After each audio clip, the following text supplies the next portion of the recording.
O desejado de todas as nações. Capítulo 35. Cala-te, aquieta-te. Este capítulo se baseia em Mateus capítulo 8, versos 23 a 24, Marcos capítulo 4, versos 35 a 41, capítulo 5, versos 1 a 20 e Lucas capítulo 8, versos 22 a 39. Fora um dia farto de acontecimentos na vida de Jesus. Junto ao mar da Galileia, propusera suas primeiras parábolas por meio de ilustrações familiares, expondo novamente ao povo a natureza de seu reino e a maneira por que devia ser estabelecido. Comparara ele sua obra à do semeador, o desenvolvimento de seu reino à semente da mostarda e ao efeito do fermento na medida de farinha. A grande separação final dos justos e os ímpios descrevera-a nas parábolas do trigo e do joio e da rede de pescar. A inexcedível preciosidade das verdades que ensinava tinha sido ilustrada pelo tesouro escondido e a pérola de grande preço, ao passo que, na parábola do pai de família, ensinara aos discípulos a maneira de trabalhar como representantes seus. Todo dia estivera ele ensinando e curando, e ao baixar a tarde, ainda as multidões se achavam aglomeradas ao seu redor. Ajudara dia a dia essas massas, mal se detendo para tomar alimento ou ter algum repouso. A crítica perversa e as calúnias com que os fariseus constantemente o perseguiam tornava-lhe o trabalho muito mais árduo e fatigante, e agora, o fim do dia o encontrava tão extenuado que decidiu buscar refúgio em algum lugar solitário do outro lado do lago. A costa oriental de Genezaré não era desabitada, pois havia aldeias aqui e ali à margem do lago. Era, no entanto, uma desolada região em confronto com a parte ocidental. A população aí era mais de pagãos que de judeus e tinha pouca comunicação com a Galiléia. Oferecia assim o retiro que ele buscava e, convidando os discípulos, para lá se dirigiu. Tendo despedido a multidão, tomaram-no eles no barco, mesmo assim como estava, e afastaram-se rapidamente. Não haviam, porém, de partir sós. Havia outros barquinhos de pesca ali por perto, na praia, os quais se encheram em breve de gente que seguiu a Jesus, ansiosa de vê-lo e ouvi-lo ainda.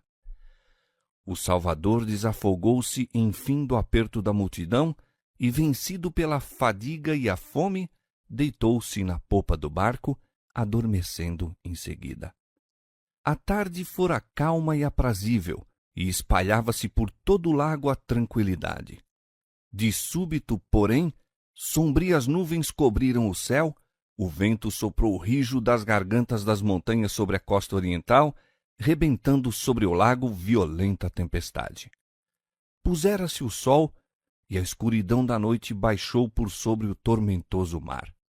As ondas, furiosamente açoitadas pelos ululantes ventos, sacudiam com violência o barco dos discípulos, ameaçando submergi-lo. Aqueles intrépidos pescadores haviam passado a vida no lago e guiado a salvo a embarcação em meio de muita tormenta. Agora, porém, sua resistência e habilidade nada valiam. Achavam-se impotentes nas garras da tempestade e sentiram desampará-los a esperança ao ver o barco a inundar-se. Absorvidos nos esforços de se salvar, haviam esquecido a presença de Jesus ali no barco. Enfim, vendo baldados os seus esforços, e nada menos que a morte diante de si, lembraram por ordem de quem haviam empreendido a travessia do lago. Jesus era a sua única esperança. Em seu desamparo e desespero, exclamaram: Mestre! Mestre! Mas a densa treva o ocultava os olhos deles. Suas vozes eram abafadas pelo rugido da tempestade e nenhuma resposta se ouviu. A dúvida e o temor os assaltaram. Havê-los-ia Jesus abandonado? Seria aquele que vencera a enfermidade e os demônios, e até mesmo a morte, impotente para ajudar os discípulos? Havê-los-ia acaso esquecido em sua aflição? E chamaram novamente, mas nenhuma resposta, a não ser o irado uivar do vento. Eis que o barco já vai a sossobrar. Um momento, e parece que serão tragados pelas revoltosas águas. De repente, o clarão de um relâmpago penetra as trevas e vêem Jesus adormecido, imperturbado pelo tumulto. Surpreendidos, exclamaram em desespero: Mestre, não se te dá que pereçamos? Como pode ele repousar assim tão serenamente enquanto se encontram em perigo lutando contra a morte? Seus gritos despertam Jesus. Ao vê-lo à luz do relâmpago, notam-lhe no rosto uma celeste paz. Leem-lhe no olhar o esquecimento de si mesmo, um terno amor, e corações voltados para ele exclamam: Senhor, salva-nos que perecemos. Nunca soltou uma alma aquele brado em vão. Ao empunharem os discípulos os remos, tentando um derradeiro esforço, ergue-se Jesus. Está no meio dos discípulos, enquanto a tempestade ruge, as ondas rebentam por sobre eles e o relâmpago vem iluminar-lhe o semblante. Ergue a mão, tantas vezes ocupada em atos de misericórdia, e diz ao irado mar: Cala-te, aquieta-te, cessa a tormenta.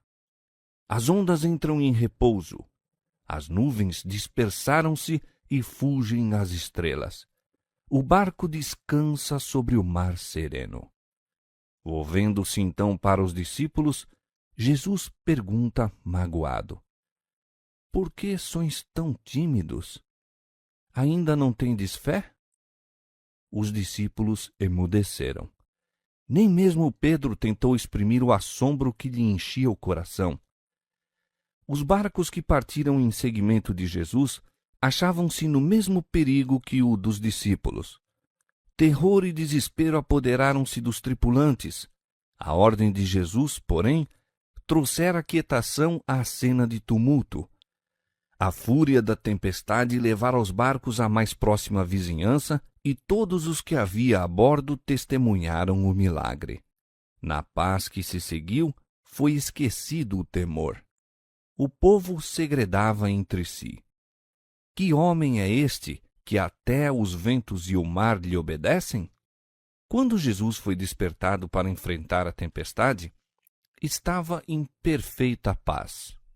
Nenhum indício de temor na fisionomia ou olhar, pois receio algum havia em seu coração. Contudo, não era na posse da força onipotente que ele descansava. Não era como o Senhor da terra, do mar e do céu, que repousava em sossego. Esse poder depusera-o ele e diz: Eu não posso de mim mesmo fazer coisa alguma. João capítulo 5, verso 30. Confiava no poder de seu Pai. Foi pela fé, no amor e cuidado de Deus, que Jesus repousou, e o poder que impôs silêncio à tempestade foi o poder de Deus. Como Jesus descansou pela fé no cuidado do Pai, assim devemos repousar no de nosso Salvador. Houvessem os discípulos confiado nele, e ter-se-iam conservado calmos. Seu temor, no tempo do perigo, revelava-lhes a incredulidade. Em seu esforço para se salvarem a si mesmos, esqueceram a Jesus. E foi apenas quando, desesperando de si mesmos, se voltaram para ele que os pôde socorrer. Quantas vezes se repete em nós a experiência dos discípulos? Quando as tempestades das tentações se levantam e fuzilam os terríveis relâmpagos e as ondas se avolumam por sobre nossa cabeça, sozinhos combatemos contra a tormenta, esquecendo-nos de que existe alguém que nos pode valer. Confiamos em nossa própria força até que nos foge a esperança e vemo-nos prestes a perecer. Lembramo-nos então de Jesus, e se o invocarmos para nos salvar, não o faremos em vão. embora nos reprove magoado a incredulidade e a confiança em nós mesmos, nunca deixa de nos conceder o auxílio de que necessitamos. Seja em terra ou no mar, se temos no coração o Salvador, nada há a temer. A fé viva no Redentor serena o mar da vida, e ele nos guardará do perigo pela maneira que sabe ser a melhor. Outra lição espiritual há neste milagre da apaziguação da tempestade. A vida de todo homem testifica da veracidade das palavras da Escritura. Os ímpios são como o mar bravo, que se não pode aquietar. Os ímpios, diz o meu Deus, não têm paz. Isaías 57, versos 20 e 21. O pecado destruiu-nos a paz, e enquanto o eu não é subjugado, não podemos encontrar repouso. As paixões dominantes do coração, poder algum humano pode sujeitar. Somos aí tão impotentes quanto os discípulos para acalmar a esbravejante tempestade. Mas aquele que mandou aquietarem-se as ondas da Galileia, proferiu para cada alma a palavra de paz. Por mais furiosa que seja a tormenta, os que para Jesus se volverem com o grito, Senhor, salva-nos, encontrarão livramento.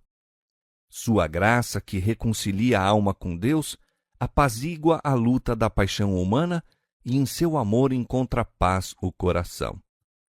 Faz cessar a tormenta e acalmam-se as ondas. Então se alegram com a bonança, e ele assim os leva ao porto desejado. Salmo 107, versos 29 e 30. Sendo, pois, justificados pela fé, temos paz com Deus por nosso Senhor Jesus Cristo. E o efeito da justiça será paz, e a operação da justiça, repouso e segurança para sempre. Romanos 5, 1 e Isaías 32, 17. De manhã cedo, o Salvador e seus companheiros chegaram à praia e a luz do sol nascente banhava a terra como bênção de paz. Mas assim que pisaram a terra, deparou-se-lhes uma cena ainda mais terrível que a fúria da tempestade. De um lugar oculto, entre os sepulcros, 2 loucos avançaram sobre eles como se os quisessem despedaçar.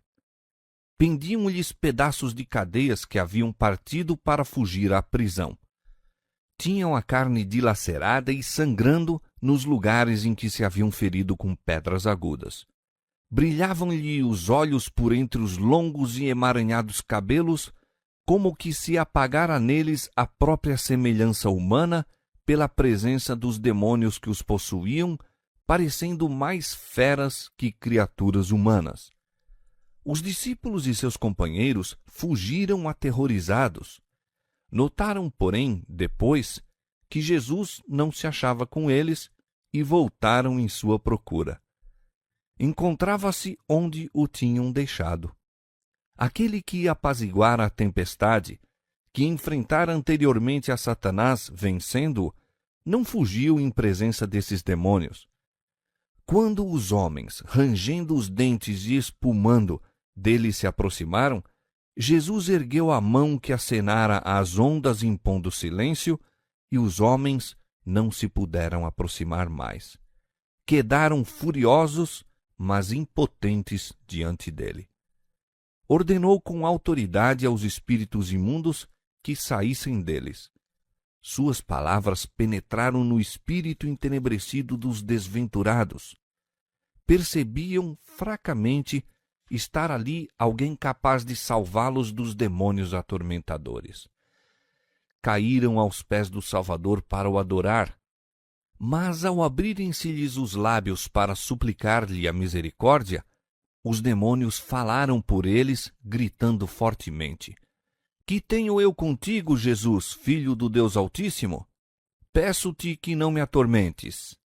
Jesus indagou: Qual é o teu nome? E a resposta foi: Legião é o meu nome, porque somos muitos. Servindo-se dos atormentados homens como meio de comunicação, rogaram a Jesus que os não enviasse para longe daquela região. Sobre uma montanha não muito distante, pastava grande manada de porcos. Os demônios pediram que se lhes permitisse entrar nos mesmos, e Jesus o consentiu. Da manada subitamente se apoderou o pânico. Precipitaram-se loucamente penhasco abaixo e, incapaz de se deterem ao chegar à praia, imergiram no mar, ali perecendo. Enquanto isso, maravilhosa mudança se operara nos possessos. Fizera-se-lhes luz no cérebro. Brilharam-lhes os olhos de inteligência. A fisionomia, por tanto tempo mudada à semelhança de Satanás, tornara-se repentinamente branda, tranquilas as ensanguentadas mãos, e louvaram alegremente a Deus por sua libertação. Dos penhascos, os guardadores dos porcos tudo presenciaram e correram a contá-lo aos patrões e a todo o povo. Surpreendida e atemorizada, afluía toda a população ao encontro de Jesus. Os 2 possessos haviam sido o terror da região.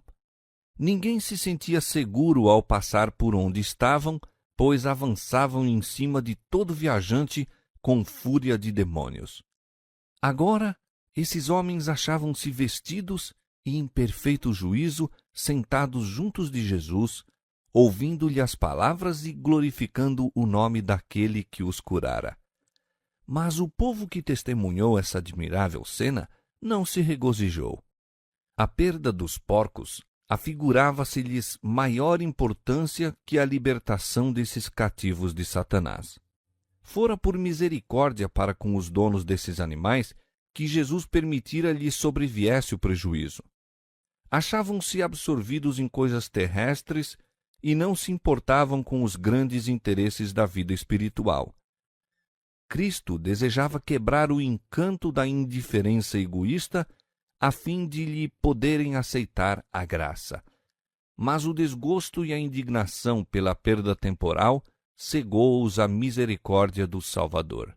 A manifestação do poder sobrenatural despertou as superstições do povo, excitando-lhes os temores. Novas calamidades seguir-se-iam se conservassem entre si esse estranho. Suspeitaram de ruína econômica e decidiram livrar-se de sua presença. Os que atravessaram o lago com Jesus contaram tudo quanto sucedera na noite anterior, seu perigo na tempestade e de como o vento e o mar se haviam aquietado. Suas palavras, porém, não produziram efeito. Aterrorizado, o povo aglomerava-se em volta de Jesus, pedindo-lhe que se afastasse deles, e acedeu, tomando imediatamente o barco para a outra margem. O povo de Gergesa tinha diante de si o vivo testemunho do poder e misericórdia de Cristo. Viam os homens a quem fora restituída a razão, mas atemorizavam-se tanto com o risco para seus interesses terrestres, que aquele que vencera perante seus olhos o príncipe das trevas foi tratado como intruso e o dom do céu despedido de suas portas. Não temos a oportunidade de nos desviar da pessoa de Cristo, como aconteceu aos gergesenos. Há, porém, ainda muitos que lhe recusam obedecer à palavra, por isso que a obediência representaria o sacrifício de algum interesse mundano. Para que sua presença não ocasione perda pecuniária, rejeitam-lhe muitos a graça e afugentam de si o seu espírito. Muito diverso, todavia, foi o sentimento dos restabelecidos endemoniados. Desejavam a companhia de seu libertador. Em sua presença, sentiam-se seguros contra os demônios que lhes haviam atormentado a existência e arruinado a varonilidade. Quando Jesus ia para tomar o barco, mantiveram-se bem perto dele, ajoelharam-se-lhe aos pés e rogaram que os deixasse estar sempre ao seu lado, para que sempre o pudessem ouvir. Mas Jesus lhes mandou que fossem para casa e contassem quão grandes coisas o Senhor fizera por eles.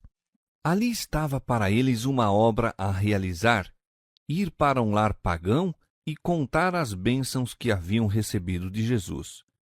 Foi-lhes duro separar-se do Salvador. Grandes dificuldades os rodeariam, por certo, no convívio com seus patrícios pagãos, e seu longo isolamento da sociedade parecia torná-los inaptos para a obra que ele lhes indicara. Mas assim que Jesus lhes apontou o dever, prontificaram-se a cumpri-lo. Não somente à sua casa e aos vizinhos falaram acerca de Jesus, mas foram através de Decápolis, declarando por toda a parte seu poder de salvar e descrevendo como os libertara dos demônios. Assim fazendo, era maior a bênção que recebiam do que se, para seu próprio benefício, apenas houvessem permanecido em sua presença. É em trabalhar para difundir as boas novas de salvação que somos levados para perto do Salvador. Os 2 possessos curados foram os primeiros missionários enviados por Cristo a pregar o Evangelho na região de Decápolis. Só por poucos momentos tinham esses homens tido o privilégio de escutar os ensinos de Cristo. Nenhum dos sermões de seus lábios lhes caíra jamais ao ouvido. Não podiam ensinar o povo como os discípulos, os quais se achavam diariamente com Cristo. Apresentavam, porém, em si mesmos o testemunho de que Jesus era o Messias. Podiam dizer o que sabiam, o que eles próprios tinham visto e ouvido e experimentado do poder de Cristo. É o que a todo aquele cujo coração foi tocado pela graça de Deus é dado fazer. João, o discípulo amado, escreveu: O que era desde o princípio, o que ouvimos, o que vimos com os nossos olhos, o que temos contemplado e as nossas mãos tocaram da palavra da vida, o que vimos e ouvimos, isso vos anunciamos. 1 João capítulo 1, versos 1 a 3. Como testemunhas de Cristo, cumpre-nos dizer o que sabemos, o que nós mesmos temos visto e ouvido e sentido. Se estivemos a seguir a Jesus passo a passo, havemos de ter qualquer coisa bem positiva a contar acerca da maneira por que nos tem conduzido. Podemos dizer como lhe temos provado as promessas e as achado fiéis. Podemos dar testemunho do que temos conhecido da graça de Cristo. É esse o testemunho que nosso Senhor pede de nós e por falta do qual está o mundo a perecer. Embora o povo de Gergesa não houvesse recebido a Jesus, ele não os abandonou às trevas que tinham preferido. Quando lhes pediram que se afastasse deles, não lhe tinham ouvido a palavra. Ignoravam o que estavam rejeitando. Portanto, ele lhes tornou a enviar a luz e por intermédio daqueles a quem não recusariam ouvir. Ocasionando a destruição dos porcos, era desígnio de Satanás desviar o povo do Salvador e impedir a pregação do Evangelho naquela região. Esse próprio acontecimento, no entanto, despertou todo o país como nenhuma outra coisa o poderia ter feito, atraindo atenção para Cristo. Embora o próprio Salvador partisse, permaneceram os homens curados como testemunhas de seu poder. Os que haviam sido instrumentos do príncipe das trevas tornaram-se condutos de luz, mensageiros do Filho de Deus. Os homens maravilhavam-se ao ouvir as assombrosas novas. Abriu-se naquela região uma porta ao Evangelho. Quando Jesus voltou a Decápolis, o povo aglomerou-se ao seu redor e durante 3 dias, não somente os habitantes de uma cidade, mas milhares de toda a região circunvizinha escutaram a mensagem da salvação. O próprio poder dos demônios está sob o domínio de nosso Salvador e a operação do mal é sujeitada para o bem. O encontro com os endemoniados de Gergesa foi uma lição para os discípulos. Mostrou as profundezas de degradação a que Satanás está procurando arrastar toda a raça humana e a missão de Cristo de libertar os homens de seu poder. Aqueles míseros seres, habitando entre os sepulcros, possuídos de demônios, escravizados a desenfreadas paixões e repugnantes concupiscências representam o que se tornaria a humanidade se fosse abandonada à jurisdição de Satanás. A influência de Satanás é constantemente exercida sobre os homens para perturbar os sentidos, dominar a mente para o mal, incitar à violência e ao crime. Enfraquece o corpo, obscurece o intelecto e corrompe a alma. Sempre que os homens rejeitam o convite do Salvador, estão se entregando a Satanás. Em todos os estados da vida, no lar, nos negócios e mesmo na igreja, há multidões fazendo assim hoje em dia. É por isso que a violência e o crime se têm alastrado na terra e a treva moral, como um sudário, envolve a habitação dos homens. Por meio de suas especiosas tentações, o maligno conduz os homens a males cada vez piores, até que o resultado seja a depravação e a ruína. A única salvaguarda contra seu poder encontra-se na presença de Jesus. Em face dos homens e dos anjos, foi Satanás revelado como inimigo e destruidor da humanidade. Cristo como seu amigo e libertador. Seu espírito desenvolverá no homem tudo quanto enobreça o caráter e dignifique a natureza. Ele edificará o homem para a glória de Deus, tanto no corpo como na alma e no espírito. Pois Deus não vos deu o espírito de timidez, mas de força, de amor e de prudência. 2 Timóteo capítulo 1, verso 7. Ele nos chamou para alcançarmos a glória, o caráter de nosso Senhor Jesus Cristo. Chamou-nos para ser conformes à imagem de seu Filho. 2 Tessalonicenses 2, 14 e Romanos 8, 29. E almas que têm sido degradadas a instrumentos de Satanás são ainda, mediante o poder de Cristo, transformadas em mensageiras da justiça e enviadas pelo Filho de Deus a contar quão grandes coisas o Senhor te fez e como teve misericórdia de ti.